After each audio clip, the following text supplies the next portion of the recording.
Navigating life with my in-laws has become quite a challenge. They seem intent on moving into our newly acquired home and expecting me to cater to their every need. The irony is, as soon as I began to find success and make money, their demands escalated. It's disheartening to see one of my life's biggest dreams coming true, only to have it undermined in the most absurd way imaginable. Welcome to the chaos that is my life, courtesy of my dear in-laws. My wife Jackie and I have enjoyed 2 happy years of marriage. I work for a video game company, and she's a college professor, and we've excelled in our respective careers. Since our early days together, we've demonstrated a shared commitment to building a future together. Call us fanciful or fast-paced, but our relationship has always been grounded in a shared vision. Our journey began with hypothetical talks about the future, which eventually materialized into a wedding and now a home of our own. The missing piece of our life plan involved securing a house, a crucial step before moving on to the next chapters, like pets and babies. We started in a modest rental, saving diligently to achieve our dream of owning a home in an ideal suburb. The prospect of having a space to call our own filled us with excitement. We took on extra jobs to make financial progress, which unfortunately led to less time together and strained our relationship. Despite the challenges, we persevered, scraped together the down payment, and secured a fantastic deal on a 4-bedroom house with a backyard, spacious kitchen, and 3 bathrooms. The house even came furnished, thanks to substantial gifts received after our wedding. This achievement marked not only a milestone for us as a couple, but also a triumph in the face of economic challenges. Our home symbolized the unbreakable bond we shared. The only remaining task was to complete the purchase of white goods, a relatively easier step given the generous gifts we received.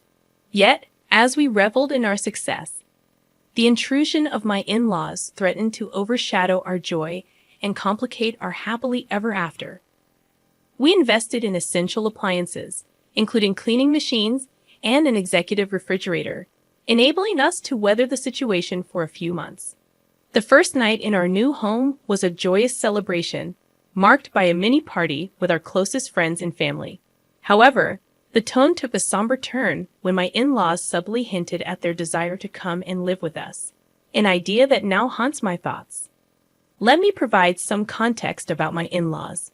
Outwardly, they are individuals who consistently present a facade of laughter and contentment, appearing to be exemplary parents to the world. However, beneath this veneer lies a darker reality that Jackie, my wife, has shared with me. Her childhood was marked by physical abuse and mental punishment, with her parents instilling bizarre beliefs, such as considering cartoons as satanic, deeming colored clothes unsuitable for public wear, and asserting that candy caused cavities almost immediately. These were traumatically misleading messages for children. Jackie's brother, Joel, the family clown and the youngest sibling, faced rejection when he came out about 6 years ago, shortly after Jackie and I began dating. The parents did not handle his revelation well. I recall moments when Jackie seemed avoidant and irritable in the early stages of our relationship. I initially thought it was directed at me, but I later learned that these emotions were a result of family arguments involving Joel splashing onto her and their other brother. Despite Joel's relatively reserved nature, several disputes led to him leaving home. Initially, he sought refuge with a friend who offered support in dealing with his problems. However, after subsequent arguments, following the conflicts Joel had with Jackie and the other brother, he moved out, and to this day, his whereabouts remain unknown. Occasionally, he sends messages to Jackie and his siblings assuring them that he's fine, but he refrains from disclosing his location until his parents accept him. Regrettably, the older generation is steadfast in their refusal to embrace their son as he is, choosing to lose him rather than love him unconditionally. The question looms: do I want these individuals to be part of my son's life? Frankly, they're not even the type of people I wish to be associated with. Their pride in an old-school mindset clashes with my values. I refuse to be someone who lacks respect for others or, worse, pretends that everything is fine when it's not. Adding to my disdain, they now want to invade our home. They approached Jackie, and notably, I was excluded from that conversation. They didn't ask if they could move in. Instead, they issued it as a directive. Jackie's relationship with her parents is complicated. She doesn't want to be around them, yet she grapples with the belief that parents are parents and blood ties are unalterable. I'll admit that I've never been their favorite, for reasons ranging from my job in the lucrative video game industry to the fact that I have tattoos, which they associate with the devil. When I heard about their plan to move in, I adamantly said no. I urged Jackie to talk to them, but she insists she's tried, leaving me uncertain about how the situation will unfold. Fast forward to the present, and the scenario has become utterly bleak. My in-laws arrived with their car and suitcases, ready to move in. It's been a week since then, and conflicts have erupted. The primary issue revolves around their car, which they consistently leave in the garage, inconveniencing us. We must seek their permission to access our own truck when we need it. Despite being the ones who go out the least, they insist on keeping their car in the front for emergency exits. This ongoing clash has made the situation increasingly difficult. Yeah, I get it. It's understandable. But it's still incredibly annoying. They even made Jackie late for class because they left without the car and took the car keys with them, leaving us locked in. Jackie had to resort to taking the bus, arriving almost half an hour late. The worst part is that they don't seem willing to change or comprehend the impact of their actions. We've spoken to Jackie's brother Jonathan, but he feels unable to assist right now, given his 3 children and smaller, less comfortable house. We don't want to burden them further. My in-laws have their own house, and yet they seem to do this just to irritate us. Despite their age, they don't require special care. In fact, being in a place like this only stresses them more. It's not that I dislike extra help. It's just that they are like pieces of furniture, utterly useless.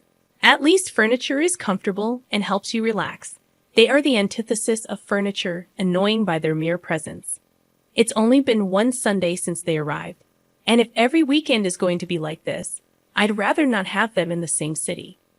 My mother-in-law blared the religious channel at full volume, disrupting one of the few occasions where Jackie and I could sleep in.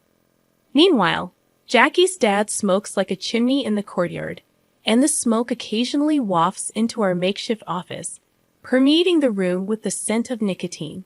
It's unpleasant, makes me cough, and raises the risk of getting sick. Jackie tells me that her father quit smoking years ago, but picked up the habit again at 70, feeling that at that point, nothing else could hurt him. There are many aspects of this situation that worry me, but one specific concern is their hinting at bringing all their stuff from the old house to sell. This move would make their stay with us permanent, and that fills me with dread and sadness. As absurd as it may sound, my in-laws aren't fans of pets, and they refuse to adopt any animals. This leaves me wondering when they started having more say in my household than I do. Regarding Jackie, she does her best. But the biggest issue lies in the fact that I spend the most time in the house, making the experience incredibly uncomfortable. Besides, they treat their daughter like a servant, asking her for breakfast and to buy medicine. I've offered to help, but she can be stubborn, insisting that, as her parents, it's her responsibility. I don't want her to shoulder all the chores, understanding that she can get very tired. At this point, I feel useless in my relationship. Update number 2. Thank goodness this remains anonymous, as I wouldn't want my acquaintances to know that, like much of the world's population, I despise my in-laws. Mary and Joseph couldn't be worse as housemates. They'd completely taken over the home that Jackie and I painstakingly built from scratch, from the decorations to our daily routine, even the most personal touches, like buying tons of tapioca and putting up decorations from their trips around the country, now define more than half of the house.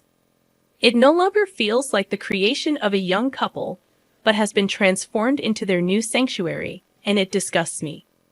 Friction on both sides has escalated. There was a day when I was taking a bath, and my father-in-law casually announced that he was coming in to pee, claiming the upstairs bathroom was better. I protested, stating that this was a blatant invasion of privacy. However, he argued that I had the curtain drawn. so there was no need to be upset. Keep in mind, we have 3 bathrooms, and neither of them contributes to other aspects of the house, such as preparing meals. Jackie learned to cook with her siblings because it was a matter of life and death for her mother. However, the in-laws show no interest in contributing to household tasks. I thought they'd be a humble family that not only respected but also took advantage of their daughter's culinary skills. Instead, they are solely interested in the house, reducing Jackie and me to serving as tissues. Cheap ones at that. Our attempts to host friends have been marred by constant complaints from the in-laws. They text us incessantly from their room, complaining about everything from the music volume to our alcohol consumption. They even insisted that it's impolite for hosts to drink in their own house. Now, our friends formally decline our invitations, and it's disheartening. We're forced to sacrifice our social life to accommodate unwelcome guests in our own home. Update number 3. I finally experienced a brief period of peace at home. Jonathan, Jackie's brother, understanding our situation, decided to take my in-laws for a weekend under the pretext that his children would spend more time with their grandparents. We were immensely grateful, seizing the opportunity to enjoy some privacy. Friday was spent sleeping until noon on Saturday, without worrying about a thing. On Sunday, we watched movies and tried out a couple of recipes we've been wanting to make for a long time. As hard as it is to admit, we felt like we still had so much more to do. Consequently, Jackie and I discussed the difficult decision of asking my in-laws to find their own place, as painful as it may be. I assured her that I would stand by her side during the conversation, aiming to remain strong. We decided to discuss our concerns with her parents upon their return. That Monday evening, after returning from work, we broached the topic with them. However, initiating a conversation about not wanting an older couple to live with you is inherently awkward. The challenge lay in figuring out how to express our desire for them to have their own space without offending them. Inevitably, the discussion turned to the 2 options we saw: placing them in a nursing home or keeping them with us. Financial considerations were set aside as we genuinely believed a nursing home would offer the best care and comfort for everyone involved. Unfortunately, they did not share our perspective. The mere proposal offended them deeply. Despite offering to assist with expenses, they began raising their voices, insisting they were not feeble old people and that we needn't go to such lengths for them. Feeling the tension rise, Jackie spoke up, stating, "To be honest, it's become somewhat complicated for us to keep the 2 of you in the house, not so much economically, but in terms of living together because we want and need to have our own space as a couple." Their reaction was loud and defensive. Unable to tolerate their shouting, I interjected, stating that we never wanted them in the house in the first place. They invited themselves. This struck a nerve, as they felt we saw them as useless burdens. In response, they scolded us, portraying themselves as victims. My father-in-law, refusing to yield, asserted that nobody would force him out of his own house. The situation escalated when he turned violent, threatening me due to our age difference. While I am not a violent person, the confrontation brought out the worst in me. Jackie intervened, calming us down and suggesting we discuss the matter in the morning. By then, I had reached my breaking point. I firmly asserted that there was no way they would stay at my place. The night concluded with them retreating to their room, upset, mirroring our own feelings. Strangely, it became a night of peace in the house, with both parties silently stewing in their thoughts. I even dreamt of evicting them on the spot, as crude as it may sound. I'm struggling to find an immediate solution to this ongoing conflict, but Jackie and I are in constant communication, brainstorming potential resolutions. Update number 4. I sensed that some readers might be anticipating a more intense turn in the story. And unfortunately, it did take a somber turn. Jackie had a significant argument with her parents, details of which she chose not to share with me. I was left in limbo for a couple of days.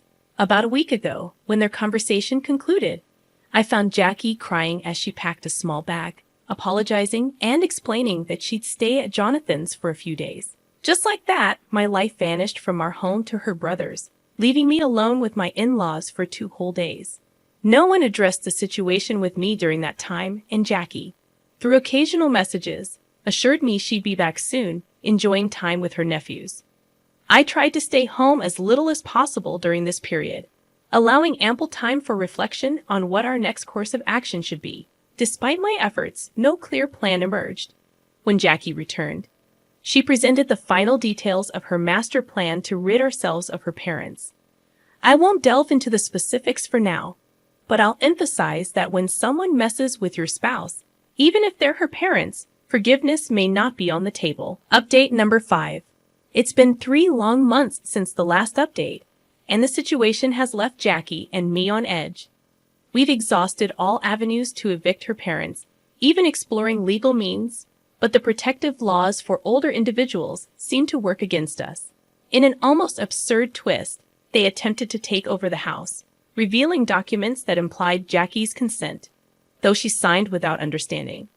We chose to remain silent at the time, but now we've decided to show them no mercy. We've organized a plan to sell the house without informing them. It's painful that we can't even make it our own home, but it seems we may have to follow in the footsteps of Jackie's younger brother, Joel, and simply disappear from their lives. In our pursuit of happiness and peace, the realization struck that having my in-laws hovering over us, whispering negativity, was not conducive to a good life for anyone. So we've decided to offer our house to work colleagues of a friend, people we're not particularly close to. My friend will play a pivotal role in recommending the house for sale at a good price. You might wonder about the whereabouts of my in-laws in this equation. Well, they'll be on vacation with my father-in-law's younger sibling for 2 weeks. During this time, we plan to finalize arrangements, take our belongings, and leave the house under Jonathan's care. He's been helping us and assured us that his parents still have their old residence to return to. Jonathan is not afraid to confront them when they move back, especially since his family lacks the space to support them, even if they wanted to. We'll be making them move during this period, organizing everything to remain anonymous long enough to slip away unnoticed. It may seem a bit crazy, but we're serious about regaining our own space without unwanted intruders. Update number 6. We're still at the party, and if my excitement is palpable, it's because we all are. I'll cut to the chase, as I sense your anticipation. We did go through with the change, finalizing the sale, leaving the place, and what transpired afterward is worthy of a television series. In chronological order, we sold the house, stayed with Jonathan's family for a couple of days to complete the move, and secured an apartment in the city center. While smaller than our previous home, we had surplus funds that found their way into a savings account. Then came the waiting, a mere 2 or 3 days that felt like the longest of our lives. A little less than a week later, we started receiving messages from Jonathan detailing the aftermath. We owe our lives to him because he almost masterfully covered up our tracks. Upon their return, my in-laws found the house inhabited by strangers, adorned with new decor, and none of their old belongings. The family that was now in residence returned to find a pair of older individuals complaining and yelling about why they were in their house. Instead of being bewildered, the family's reaction infuriated my in-laws. So, without hesitation, they dialed the police. While I wasn't privy to all the details, I knew it was a bitter situation. The elderly couple ended up spending a couple of nights at the police station as authorities tried to untangle the mess. What intrigued and somewhat troubled me was the conspicuous absence of our involvement in the elders' saga. The new owners reached out to us, but we insisted they relocate the elderly pair due to the potential legal ramifications of illegal trespassing, a demand they promptly fulfilled. Legal disputes ensued, and we closely followed the proceedings. Thankfully, we remained unscathed, only providing some private statements. It was a trying time, and Jackie shed many tears, but ultimately, we emerged victorious. The elderly couple, facing the possibility of trespassing charges, incurred a substantial fine and were mandated to return to their own home. This marked their lowest point, as they were already established in a residence, making the legal implications quite severe. In a nutshell, we got what we desired. The elders paid the fine, tails between their legs, and we returned home. According to Jonathan, they couldn't have been angrier. Oddly enough, A couple of positive outcomes emerged from this ordeal. First and foremost, we reconnected with Jackie's brother Joel, who, upon learning about his parents' actions, decided to rejoin us. We invited him home, and he accepted. Future updates will delve into his stories from the past few years. Plans for a family dinner are in the works, sans the older folks. We're eager to capture moments with pictures, knowing that the parents lack social networks to stalk us. Here's a little secret. After the dinner, we plan to reveal another joyful development. Jackie's pregnant, and I'm going to be a dad. It's an exciting time for us, financially supported by what we saved at the apartment. Though not guaranteed, Joel expressed a willingness to assist with the baby's care. We're thrilled, as we were on the brink of thinking it might not happen. Despite the potential awkwardness when the baby asks for grandparents, we're embracing the start of a new and promising chapter for our growing family. Reflecting on the comments, some argued that our actions were overboard, advocating for a straightforward confrontation. While I understand those sentiments, the unique plan we executed unfolded successfully, leading to positive outcomes in our lives. Feel free to share your thoughts in the comments section below. I appreciate your engagement and hope you all have a fantastic day. Stay kind.